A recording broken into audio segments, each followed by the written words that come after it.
YouTube channel. I'm back with a follow-up to my previous video, which was about gestures and the fact that we should be using more gestures in our daily lives with our kids, especially those who are developing language, who are developing more complex language. Obviously, we would all love, all children, to be able to get to the point where they're using verbal language effectively and efficiently to communicate their thoughts and their wants and their needs.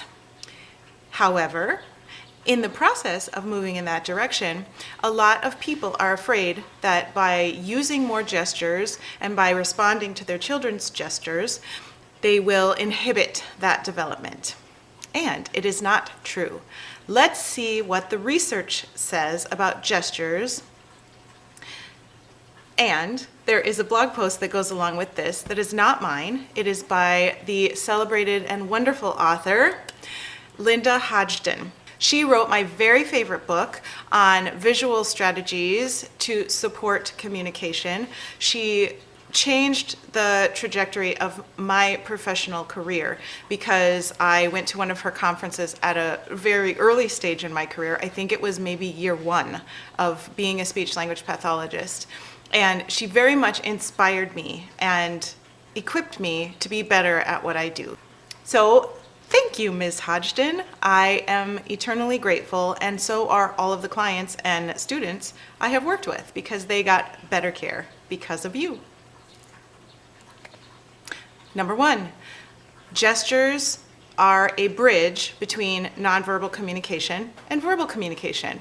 The more bridges we have, the easier it is to cross that river. Number two, gestures are communication. They enable a child to communicate before the child's able to talk.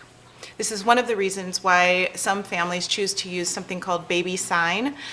I'm not a fan of it for children with developmental delays, which I explained in my previous video. So if you haven't already watched that, just head right on over there and do that. Number three, there's a correlation between how many gestures parents use. I don't really love the word parents because so many kids are raised by someone who is not a parent, but parental figures, even such as older brothers and sisters, grandparents, foster parents, all of these things. The more gestures they use, the more gestures the children use. And that is good because that means the child's communicating more than he or she otherwise would be without those gestures.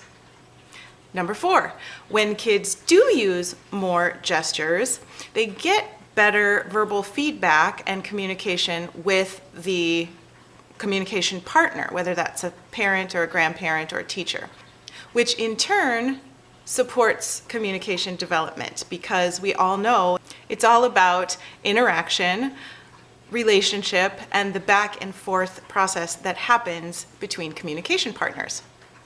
Number five, early gesture use predicts later child vocabulary development. The more gestures, the more vocabulary words the child will know at predictable stages.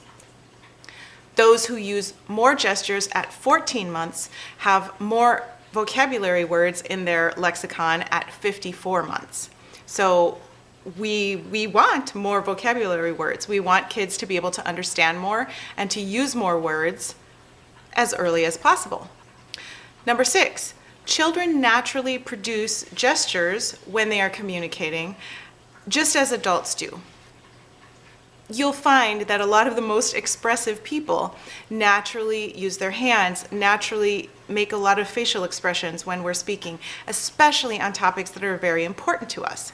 Children naturally do this, and it's a communication strategy that we definitely should be encouraging. There you have some ideas of what the research says about gestures. I should add that most of the research that has been done on gestures and verbal language development has been done in typically developing kids, not in kids with delays, developmental delays. We still don't know. There's a lot we don't know, but the research that we do have suggests very strongly that the more gestures, the better. The earlier the age, the better. And once again, I must mention that gestures, gesture use, and responding to gestures of kids does not prevent them from progressing to verbal language. Verbal language is more efficient. It's easier, it's quicker, it's not easier always for children, but it's easier to get people to understand. From that perspective, it's easier.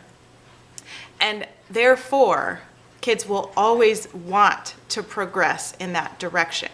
They will want to progress towards verbal language because it's efficient, because it's more easily understood. They're going to get their thoughts and their needs and their wants across better using verbal language. So you don't need to worry about responding to your child's gestures as if it were verbal language.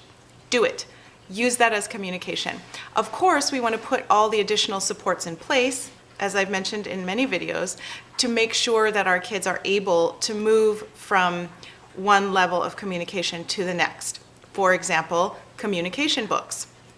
I think I'm going to do another series on communication books because my other series is getting a little on the elderly side, and we could definitely use a refresh, don't you think? Another thing I should probably mention is, what do we actually mean by gestures?